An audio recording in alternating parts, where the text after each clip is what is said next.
welcome to another edition of oh God. And welcome to another edition of Carbs here on Reckless Eating, the only show where I sit in the car and BS while consuming carbs. Matt Zion here, going alone. So, picked this up a little while back in Solvang, California. Was on a camping trip, and it's a few miles outside of Solvang, but went back into town to visit around and saw Bacon and Brine Earl Grey. So, I don't know what the hell this is. Lori knew what it was and explained it to me, but I have completely forgotten since then. So I'm gonna give it a try. I have a feeling I'm probably not gonna like it because whatever this is not gonna be my thing. I think it's like a tea of some sort. Not sure. When we were walking around, I hadn't really found anything for the show, and I was kind of disappointed because it was the second time I've been up to Solvang.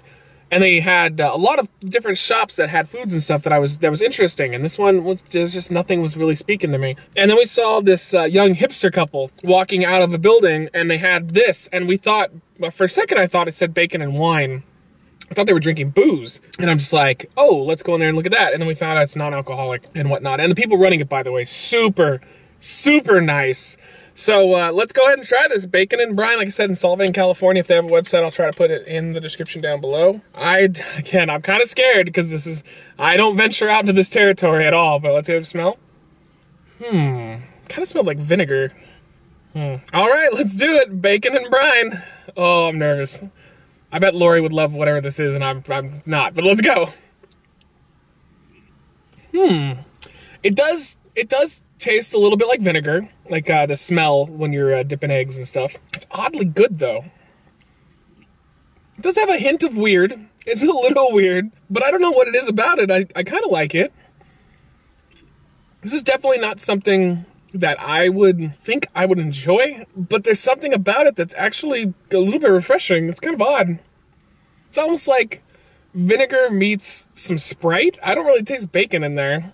It's odd. It's really, again, it's not something I think I would get again, but I have a feeling Lori would probably fall in love with this, marry the bottle, and leave me one night, just come home, and it'd just be an empty house of loneliness and crying. But this isn't that bad. Bacon and Brine, it's okay. I would give this one a high 3.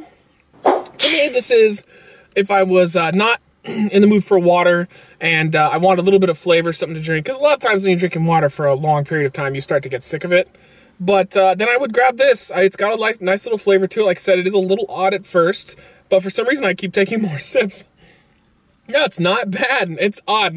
I don't know what else to say about it. I can't really describe it, but there you go. If you guys have ever been in Solvang and had bacon and Brine, what are your thoughts? Let me know in the comments down below. Just Solvang in general. Have you been out there? What have you thought about the place?